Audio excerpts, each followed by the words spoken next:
کہ آپ محب وطن ہیں، آپ سوچیں عمران خان تو آپ نااہل ہو گئے ہیں، تو اگر وہ ہیں ہی نہیں الیکشن میں تو پھر لڑنا تو ہے نا پی ٹی آئی، تو پھر آپ کے خیال میں کس کو آگے کیا جائے؟ تو میں نے اس کا جواب دیا کہ وہ پھر خان صاحب کا کوئی باورچی یا خان صاحب کا کوئی مالی یا جو بھی خان صاحب آگے کریں گے، عوام اس کو ووٹ دے گی، نہ شہباز گل کو ووٹ دے گی، نہ پی ٹی آئی کے کسی اور لیڈر کو عوام ووٹ دے گی۔ عوام نے ووٹ اس کو دینا ہے جس کو عمران خان نے ریپرزینٹ کرنا ہے۔ ووٹ صرف عمران خان کا ہے، اس لیے آپ کو بات کرنی پڑنی ہے تو عمران خان سے کرنی پڑنی ہے۔ یہ جو مائنس عمران خان کا مسئلہ ہے یہ نہیں بکنا، آپ کوشش کر لیں، صرف اس میں آپ نے اور چند لوگوں کو وزٹ کروانا ہے۔ اگر آپ کا شوق ہے تو کروا لیں، اور کچھ بیوقوفوں نے آپ کی بات میں آ جانا ہے اور ان کو لگنا ہے کہ ہم جا کے عوام کو انگیج کریں گے، تو عوام یہ بات سمجھ جائے گی کہ اچھا جی خان صاحب تو اب لڑ ہی نہیں سکتے، جب لڑ ہی نہیں سکتے تو پھر آپ لڑ لیں اور پھر آپ خان کو انصاف دے دیجئے گا۔ تو ایسا کوئی انصاف نہیں ملتا ہوتا۔ جب آپ ایک دفعہ رشوت پکڑ لیتے ہیں نا تو پھر اگلی دفعہ دوبارہ پکڑنی پڑتی ہے۔ ایسا نہیں ہوتا کہ ایک ان ایتھیکل کام کر کے دوسری دفعہ آپ انکار کر سکتے ہیں۔ آپ مافیا کو ایک دفعہ جوائن کر لیتے ہیں نا تو پھر آپ مافیا کو جوائن کر لیتے ہیں، پھر آپ ہٹ نہیں سکتے اس سے۔ اس لیے ایک تو ڈرامہ آپ کے سامنے یہ آنا ہے کہ عمران خان سے تو بات ہی نہیں کرنی، اور عمران خان کے بغیر تحریک انصاف کو الیکشن میں آنے دیں گے۔ ملک کی وسیع تر مفاد کے اندر پی ٹی آئی کو ایز اے جماعت الیکشن لڑنا چاہیے، عمران خان کو سائڈ پہ کر دینا چاہیے، اور کچھ شریف لوگ پی ٹی آئی میں سے آ کے الیکشن لڑیں اور پھر جیت کے وہ عمران خان کی مدد کر لیں۔ تو میں تو ہر ایسی چیز کے خلاف کھڑا ہوں گا، میں صرف عمران خان کے ساتھ کھڑا ہوں گا۔ اس میں پارٹی کے اندر اگر کوئی شخص دوسری طرف جا کے کھڑا ہوگا، میں یہ نہیں کہہ رہا کہ کھڑا ہوگا، مجھے امید ہے کوئی بھی نہیں کھڑا ہوگا، کوئی بھی نہیں بائی کرے گا اس بی ایس کو، لیکن اگر کسی نے بائی کیا تو میرا آپ سے وعدہ ہے کہ میں عمران خان کے ساتھ کھڑا ہوں گا اور اس چیز کے خلاف کھڑا ہوں گا۔ دوسری بات یہ ہے کہ اب ایک کل پرسوں میں نے ویلاگ میں بھی آپ کو بتایا کہ اب اگلا مرحلہ جو ہے وہ ہے پاکستان کو ان تمام مصیبتوں سے بچائے اور ہماری قوم کو دوبارہ سے ایک کرے، اور جو ہماری اسٹیبلشمنٹ ہے میں انہیں دوبارہ ایک پیغام دینا چاہتا ہوں۔ ہم نے آپ سے بہت محبت کی ہے پوری زندگی، ہم آپ سے ابھی بھی محبت کرنا چاہتے ہیں۔ گھروں میں بھائیوں کے درمیان بھی لڑائیاں ہوتی ہیں، بڑی خونخوار لڑائیاں ہو جاتی ہیں، لیکن ایک پنجابی کی کہاوت ہے کہ جو ٹوٹے ہوئے بازو ہوتے ہیں نا وہ اپنے ہی گلے کو آتے ہیں، آپ ہی کو حق کرتے ہیں، بھلے وہ ٹوٹ بھی جائیں بازو تو وہ جب بھی آپ ہی کو ڈالتے ہیں۔ تو جو بھی ہوا ہے، جتنا بھی ہوا ہے، بس کر دیجئے، جانے دیجئے۔ آپ ہمارے بھائی ہیں، ہم آپ کے بھائی ہیں۔ آپ اور ہم آپ اور عوام اگر مل کے نہ بیٹھے پاکستان آگے نہیں جا سکتا۔ اگر پاکستان کی فوج کمزور ہو گئی تو تب بھی پاکستان آگے نہیں جا سکتا۔ پاکستان کی عوام نا امید ہو گئی تب بھی پاکستان آگے نہیں جا سکتا۔ پاکستان کے لیے 3 چیزیں اس ٹائم لازم و ملزوم۔ سب سے پہلے پاکستان کی پر امید ڈٹرمنٹ عوام، اس کے بعد پاکستان کی ایک تگڑی انڈیپینڈنٹ فوج، اور اس کے بعد پاکستان کا ایک انٹیگریٹی والا بہادر لیڈر عمران خان۔ یہ میں اسٹیبلشمنٹ کو بتانا چاہتا ہوں کہ یہ عمران خان آپ کے پاس آپ کی انشورنس ہے، خطے کے اندر سالمیت، خطے کے اندر ہماری انٹیگریٹی، خطے کے اندر ہماری آزاد خارجہ پالیسی، خطے کے اندر ہماری انڈیا کے اوپر سبقت۔ جب عمران خان ورلڈ سٹیج کے اوپر کھڑا تھا تو مودی تو ایک منین لگ رہا تھا۔ مودی کو تو میں یہ نہیں کہہ رہا پاکستان کے تناظر میں، باہر مودی کی کوئی بات نہیں کرتا تھا، جہاں چھپتا تھا آپ کا شہزادہ عمران خان چھپتا تھا، جہاں بات ہوتی تھی آپ کے لیڈر کی ہوتی تھی۔ وہ تو ایسا ہی جیسے وہ کیا میں کہوں کہ جیسے وہ پونزی اسکیمیں ہوتی ہیں، پونزی اسکیمیں ہوتی ہیں نا، وہ تو پونزی اسکیموں کا کوئی سیلر لگ رہا تھا، جیسے اخباروں میں جنتریاں شنتریاں بیچنے والے ہوتے ہیں، اس اپنا بسوں کے اندر جنتریاں شنتریاں بیچتے ہیں نا لوگ جیسے پاکستان، وہ اس طرح کی اس کی پرسنالٹی تھی مودی کی انٹرنیشنل پلیٹ فارم کی، اور عمران خان نے اس کو مکمل شیڈو کیا ہوا تھا۔ تو آپ دوبارہ سوچئے، it's time to rethink, reflect and work together۔ آپ کو خواہ میں غلط فہمی ہوئی ہے کہ کوئی پاکستانی بھی اپنی فوج کے خلاف، یہ آپ کو غلط فہمی ہوئی۔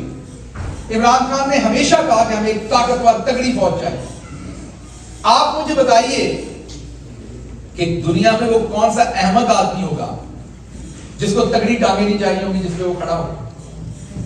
ہم سے بڑا احمد کون ہوگا اگر ہم کہیں کہ ہماری ٹانگیں معذور ہو جائیں تو پھر ہم صحیح ہو جائیں گے.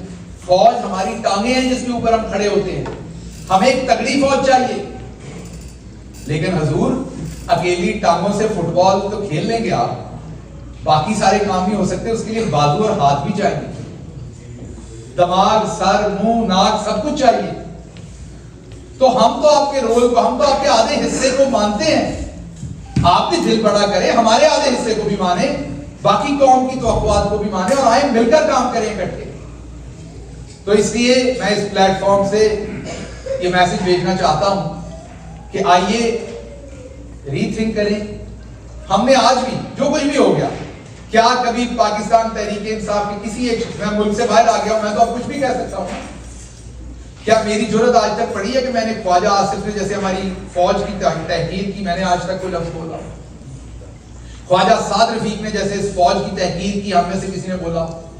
ایاز صادق نے جیسے ہمارے آرمی چیف کی, اس ٹائم کے آرمی چیف کی, جس کے سیاسی رول پر میں دن رات تنقید کرتا ہوں, لیکن اس ٹائم وہ دفاعی رول تھا, اس کی تحقیر ہم میں سے کسی نے کی ہو؟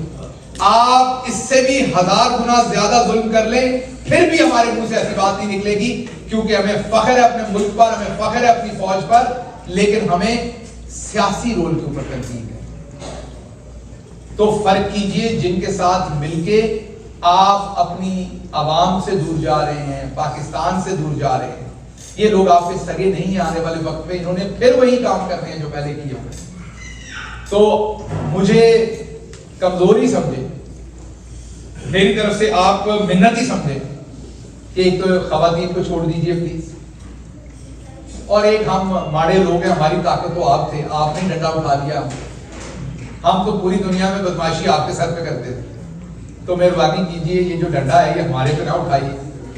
ہم عام لوگ ہیں, مڈل کلاس لوگ ہیں, ہم نہ کوئی کرپٹ ہے, نہ ہمیں اربوں روپے کھائے ہوئے ہیں, نہ ہمیں کچہریوں کو پتا ہے, نہ تھانوں کا پتا ہے, نہ ہمیں پتا ہے یہ سارے معاملات کیسے کر رہے ہیں, نہ بیرونی اسٹیبلشمنٹ سے ہمارے رابطے ہیں. تو اس لیے میرا پیغام امن کا ہے. آج میرا پیغام ہے کہ آپ بالکل ہمیں کوئی این آر او نہ دیں, عمران خان کو فری اینڈ فیئر ٹرائل دیں عدالت کے اندر, فری ٹرائل, فیئر ٹرائل دیں, اور فری اینڈ فیئر الیکشن کرا دیں. ہم آپ پہ خوش ہیں, ہم آپ کے نعرے ماریں گے. ہمیں کوئی این آر او نہیں چاہیے, صرف انصاف پر مبنی الیکشن اور انصاف پر مبنی ہمیں ٹرائل دے دیجیے. اسی پلیٹ فارم سے میں انٹرنیشنل کمیونٹی سے بھی بات کروں گا. We want to talk to international community, the so-called civilized world, those believe in 3 pillars of any society: democracy, freedom of speech, rule of law. We have witnessed that United States of America and many European countries always claim that they are putting effort to bring democracy, freedom of speech, rule of law everywhere in the world. We have seen them getting into Iraq for that. We have seen them worried of bringing these things into Iran. We have seen them putting effort in many other countries. We are not asking you to intervene in Pakistan. We are not asking you to give us any kind of support in Pakistan. Pakistan is a sovereign country. We want to handle our affairs independently. But now, because you have been involved directly or indirectly by then Chief of Army Staff General Qamar Javed Bajwa into that cipher conspiracy. So I urge you all, please stand up and speak for people of Pakistan, for their right to have democracy, freedom of speech and rule of law. All we ask you to ensure that Pakistani people get these fundamental things, these 3 fundamental pillars and principles of your own, very own societies, because we believe your societies thrive because of these 3 pillars. We want our people to thrive too. So we want your support in terms of raising voice, So raise voice for people of Pakistan to ensure that they get their democratic right to elect their leaders freely and transparently, and then rule of law, and then freedom of speech.